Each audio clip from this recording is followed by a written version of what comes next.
Tako kot na letne mejnike praznujemo utrip narave v skupnih druženjih, v širših krogih, so od nekdaj pomembni tudi mejniki človeškega življenja, ki pa jih praznujemo intimno.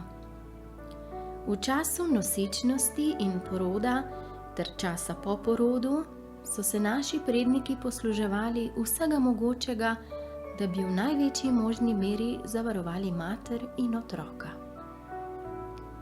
Pri Slovanih ima moški izjemno zaščitniško vlogo do ženske, še posebno v času nosečnosti.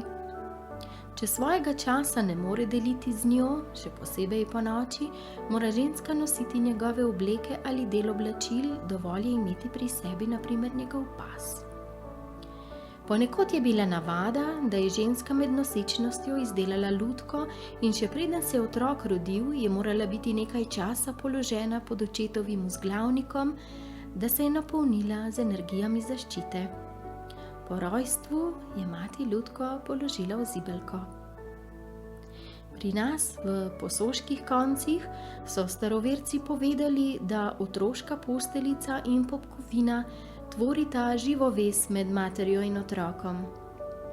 Po porodu pa se ta vez nadaljuje, a je nevidna.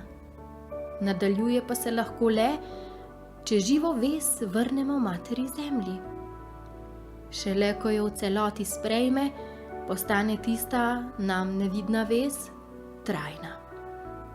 Ta čas pa traja 3x po 7 lun. In tako so porodno posteljico darovali h koreninam posebnega drevesa.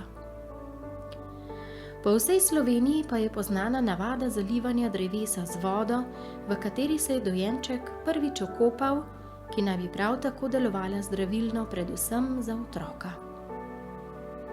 Baltski Slovani imajo navado posaditi drevo ob rojstvu otroka.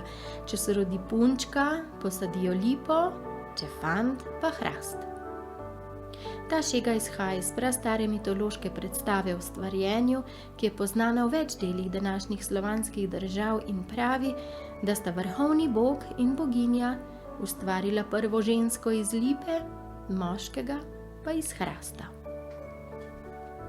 Funkcija kruha je v največji meri skozi zgodovino prav praznična.